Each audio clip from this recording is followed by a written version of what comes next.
Fix Washington. Now from the state capitol, here's Hannah Scott.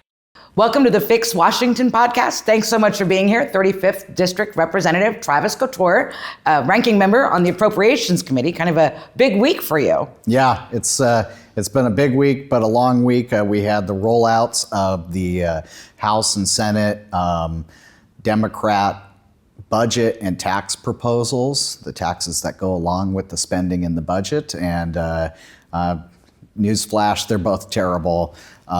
Record spending, massive increases to taxes that would harm Washingtonians. And so now we're fighting back. We're fighting back in committee, and then later we'll be fighting back on the House floor with amendments that make sense for the people of Washington.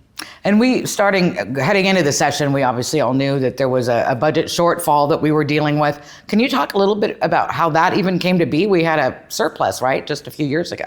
Yeah, I mean, just a handful of years ago, we had something like a $15 billion surplus, and then just a handful of years, now we're facing roughly a $10 billion deficit. And the majority party has invested money we never had by booking new programs, especially with one-time funds like COVID relief funds. And now all the bills are coming due, and that's a big piece of our budget deficit that we face this year, including a lot of other budget gimmicks and balance sheet manipulations around revenue assumptions and all sorts of different kind of trickery that the state government's doing in our state budget. But at the end of the day, what's important to know is that we had a lot of money and we blew it. And now we have this big deficit, and we're not in a recession, we're not in emergency. But right now, we're facing the largest set of tax increases in state history, taxes on our businesses, on working families, on the middle class, things that are devastating, like a 3Xing of property taxes that would absolutely harm almost every Washingtonian in one way, shape, or form. But what's happening is they're taxing, they're introducing this large set of tax increases to cover for their budgeting negligence. They're using taxpayers as a bailout fund for their failures to properly budget, and that's just absolutely wrong. We're in one of the most unaffordable states to live in right now here in Washington State. The cost of gas, groceries, housing, rent, energy, utilities, you name it, even your insurance. I mean, everything is skyrocketing here. It's incredibly hard to find childcare that's affordable. It's almost impossible, actually. And people want some relief. And this is going the opposite direction when we never had to be here in the first place. And so we're fighting back against all of those massive tax increases. The state of Washington, Olympia, the government needs to learn how to live within its means. We have an enormous budget with record historic levels amounts of spending and revenue. We have to make sure that the dollars that we spend are accountable and that they're actually helping the people they're supposed to be helping and doing the things they're supposed to be doing. But we spend billions of dollars on so many things like housing and homelessness, and it just keeps getting worse. People want results for the dollars they invest. And I know we've got differing budget proposals to some degree between the Senate and the House, which will obviously all have to be worked out because we'll end up with just one in the end. But I think in both, what we hear about is the wealth tax. And I think that's a lot of what we've seen reported and some of the messaging about these tax proposals, that they only hit the wealthy. Is that the deal? Is that what's happening? Yeah, I mean, that's what they say, is that the wealth tax is only going to be on the richest 4,300 Washingtonians. I think the devil's in the details with that. When you have a quote unquote a wealth tax like that, well, one, the bill itself, the proposal itself has numerous problems. One, it's unconstitutional because it's technically another property tax because they haven't actually sold any of the assets, stocks, and bonds yet. So it's just assets in a portfolio. They don't actually have the money for it yet. And so in order for them to tax it, they tax the value of those assets on any one given day. And if you don't have, if the market crashes a year later or a month later or whatever it could be, you don't get the money back as a result of what you paid in taxes. So it functionally operates like a property tax, but the state constitution is absolutely clear that all property taxes in Washington must be uniform. And the uniformity clause means that what is good for one person is good for another. That means you can't separate it by classes, by middle class, lower class, and the wealthy. So I think that in anyone's court that is unconstitutional, and we would be the first state in the nation to have done this successfully if it was done successfully. And it just leads you to think that this is not a sustainable way to budget, because you're relying on revenue that may never actually come. And another problem with it is our new governor, Bob Ferguson, has said he doesn't like this wealth tax idea. Even Mr. Capital Gains Tax himself, Nick Hanauer, a progressive stalwart of our current capital gains tax, said that this was a boneheaded idea when Governor Inslee first proposed it. Now, progressives here in Olympia have been pushing for a wealth tax for a long time because they want progressive revenues, but it's a false promise, because even if it passed all of the challenges that it faces and it is implemented, if just 5 people at the tippy top of the 4,300 taxpayers, who are, by the way, the most sophisticated taxpayers in our entire society, who have the ability to move, who have the ability to shelter their funds and hire attorneys and all sorts of different things that the rest of us maybe don't have the ability or the resources to do, if just 5 of them, people like Bill Gates, if they move on or shelter their money somewhere else, the whole tax falls apart. And conversely, if a couple thousand at the bottom move out, then it's a problem. And so a lot of people may have heard the term capital flight.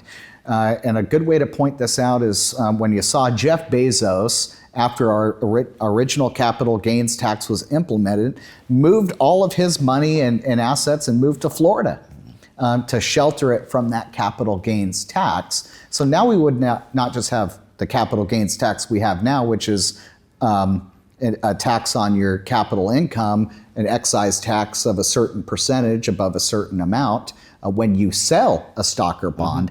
But now, even if you haven't sold the stock or bond, whatever the assessed value is, kind of like your property taxes, you would have to pay that amount. And so I think it's unconstitutional. It's got a lot of hurdles. But right now, our budget is like a house of cards.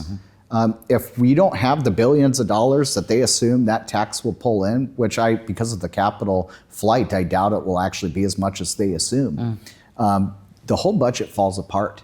And that is a super, super risky and unsustainable way. It's irresponsible, it's reckless.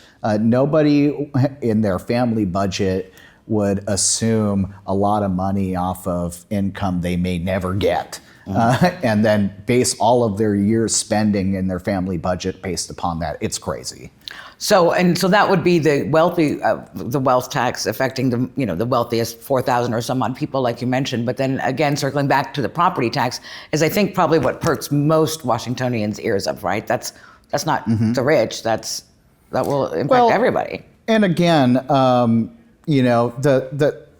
unrealized capital gains tax, or the wealth tax, I mean, another one of the false promises with it is that if those wealthy folks move, they're moving their large sums of money, which is used for capital investments, and it's used for philanthropy and so many other different things. And if they move completely out of the state and move their money, well, that's less revenue for the state and in other forms as well, including the properties that they own and the property tax. And so right now, people are suffering at home as it stands with property taxes. The assessments are really high. Schools, take a lot of money in local property taxes, so the fire districts and everything else. And it seems like we keep paying more and more and more and more, and nothing ever gets solved.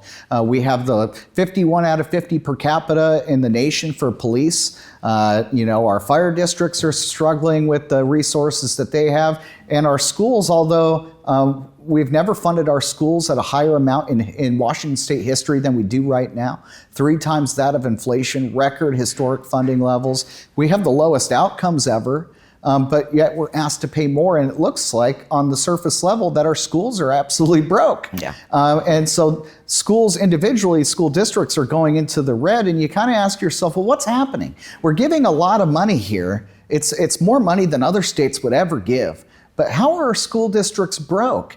And so there's problems with the policy and how the funding formulas work and everything else, and the actual outcomes, the educational outcomes we're getting for the money that we're investing from the state, and also the unfunded mandates on our schools and many other different things. So right now, House and Senate Democrats both are asking for this massive property tax increase. And right now it looks like a little bit, but over time, the compounding effect of this new property tax proposal makes it the biggest tax increase in state history. Just imagine that in both scenarios, whether it's the House or the Senate property tax proposal, in roughly 10, maybe 13 years, your property tax could absolutely double, maybe even triple, depending upon what your local governments and where you live and what they decide to do. And they tried to say, oh, this is just giving the local governments options. Well, that's where most of your property taxes come from. And depending on where you live, maybe that saves you a little bit. But the state is still collecting an enormous amount of money just in the first biennium, $1 billion for or in the first 4 years for property taxes. So I know that a lot of people who are on fixed incomes, who are retirees, who saved up, they own their house outright, and they already have to budget on their fixed income for property taxes every single year. This puts them out of a home. This will absolutely, if your property taxes triple in growth, it could put a lot of people out on the streets. We already have one of the highest levels of homelessness, and we actually don't even need to raise the property tax to balance the budget. And that's the crazy thing. And this is an absolutely irresponsible tax. It's done on behalf of the well-connected and the elites here in Olympia who know and can phone a friend. Yeah. And make sure that their pet projects get funded. There's a lot of waste, fraud, and abuse in our state budget of which would be $78 billion, an 8% growth of spending as a result of all of this. And people just can't afford it anymore. When you couple a property tax increase with other policies like rent control, it will absolutely devastate homeowners and the housing supply market. And it will make sure that even if you're older and you're on fixed income, or if you're on low income on fixed income, or if you're just entering the housing market, there will be nowhere to go. And this is absolutely, when you compile a lot of these policies together, and especially if they continue with trying to ban natural gas, it spells absolute disaster in a lot of our communities, and we absolutely have to stop it. So in the weeks ahead, the few weeks we have left here in session, it'll be trying to get, fight against the budgets you're talking about from both the House and the Senate. Everybody has to work together to get to that one budget. House Republicans did not propose their own budget, but you this week have proposed a package of structural budget reforms. Can you talk about that? Yeah, I think it's important to note that Republicans are trying to work as a team here in Olympia. I mean, we're fewer in numbers, and that means fewer in resources. So we got to divide and conquer a little bit. The Senate Republican caucus came out with a proof of concept budget. They came out with a budget that does not raise taxes, that lives within its means, and still fixes some problems that we've had for a very long time here in Washington State. So they've proven that you can have a responsible, sustainable budget that doesn't radically grow spending and most importantly, does not raise taxes and still keeps intact almost all of the critical functions, core functions of government, so we could still take care of the people who need us the most and our key functions of government. And on the House side, we're essentially saying that, look, we can solve today's budget deficit in a myriad of ways. One way from the Democrats is more taxes and more spending. I mean, technically it fixes the deficit, but it harms people in order to do so. The Republican way is a more sustainable budget, reduce the reckless and wasteful spending, and make sure that we're actually performing our core functions and do it with no new taxes. What House Republicans are now, and myself are proposing, is that unless we have structural reforms to protect taxpayers, to have limits on how much we can spend, limits on how much we can tax, and some key accountability and performance audits of a lot of the programs we pay for that are wasteful, make sure we're actually getting accountability for every dollar spent, that we have priorities of government, and that we have anti-corruption type of things to where, lawmakers here in Olympia aren't profiting off of the taxpayers in kind of shady ways. We're saying unless you do a host of these structural budget reforms, then we will just be back here again someday arguing about the same exact problem. One of the problems of why we're in this budget deficit is because they essentially put bills on layaway. They passed bills that cost a lot of money, and they said, well, in like 2021, they'll pass a bill and then say, but it's implemented and we have to pay for it in 2026.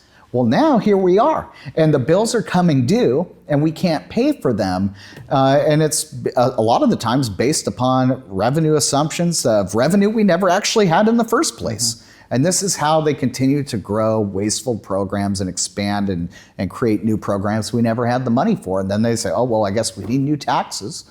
No, we don't actually need to do that. You just need to be responsible at the outset. And so that action of delaying things into the future and then putting the bills on layaway and having to pay for it later, that's exactly what House and Senate Democrats have done with their budget proposals with many expensive items. Their cuts aren't real cuts. They're just delays into the future, and we will have to pay those bills again someday because there was actually no reforms done here. And that's what I think is important for people at home to understand, is that we did not reform the budget process. We did not reform a lot of the malpractice that has been happening. I mean, it is like shuffling the deck chairs on the Titanic. We are playing a massive billion-dollar shell game and moving things around, and it will not actually solve the issue. And what people want is accountability for the tax dollars that are spent. We want it to actually solve the problems we want it to solve. We want it to go to our priorities of government, our courts, our schools, whatever it may be, and we want those things to work well. But one of the things that's happened in Olympia is we've spread the peanut butter so thin that I say this about the budget, that it's a little bit for everybody, but not enough for anybody. Meaning we don't fully fund a lot of things. And so everything suffers when you do that, because you gotta know when to say no, and you gotta have priorities of government, you gotta do things right. So without the structural budget reforms that I'm proposing, all the other budgets, we'll just be back here again someday. And so people want government efficiency. They want accountability. And they want to be able to not be taxed out of their homes. They want to be able to afford their gas, their groceries, their rent.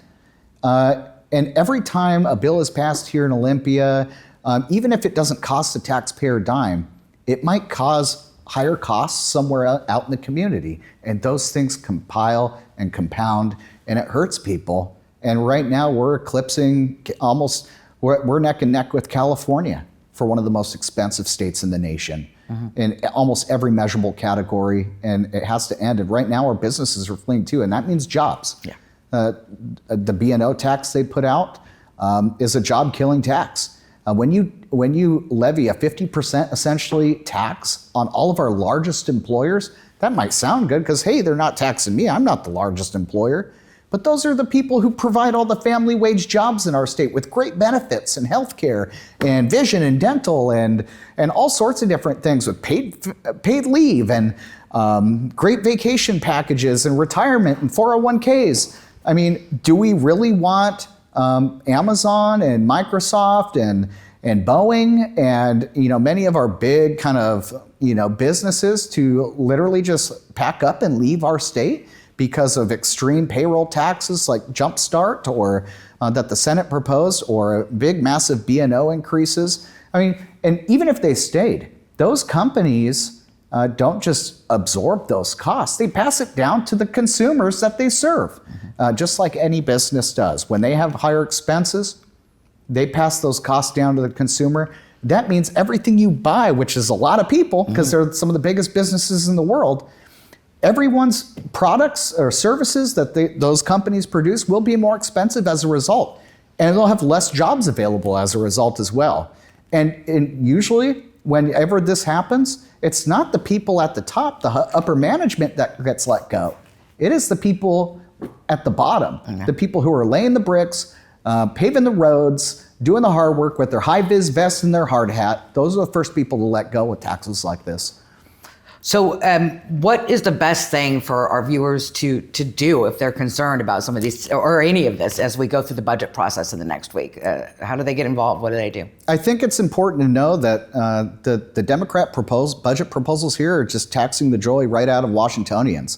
I mean, we mentioned some of the big ones, but there's an 11% tax on firearms. There's a tax on bottles. There's a tax on beverages. There's a tax on vacations. The only thing I can think of is they haven't taxed you to breathe yet. And I almost made a joke the other day, they might tax you to leave, but apparently that was almost on the table as well. And it's just, it's nuts. And, you can't tax your way into prosperity. People need to stay involved and informed, and you need to talk to your neighbors. You need to be open about these things and talk to other people, human beings. Politics and government is a people game. You gotta use your voice, and you gotta talk to people, even maybe if it's uncomfortable. Be civil about it, but do you think that it's right to raise property taxes on working families in order to balance a budget that should have never have been in a deficit in the first place? Yeah. The answer for most people is no. I mean, left and right. Yeah. But at the end of the day, you got to be involved a little bit, even if it takes 5-10 minutes of your time. I know people are really busy and they don't have time to sit around like an activist and watch Olympia all day.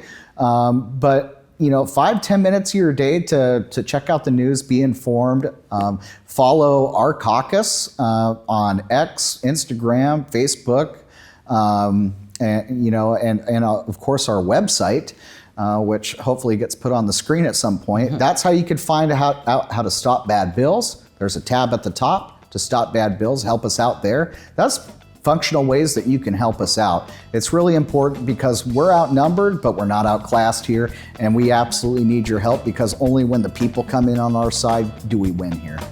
All right, that's great. Thank you so much, Representative Travis Couture, 35th District, our House Republican budget lead. Some busy weeks ahead. Thanks. Fix Washington with Hannah Scott, a podcast from Washington House Republicans. Go to our website, houserepublicans.wa.gov. Find us on Facebook, X, Instagram, and YouTube.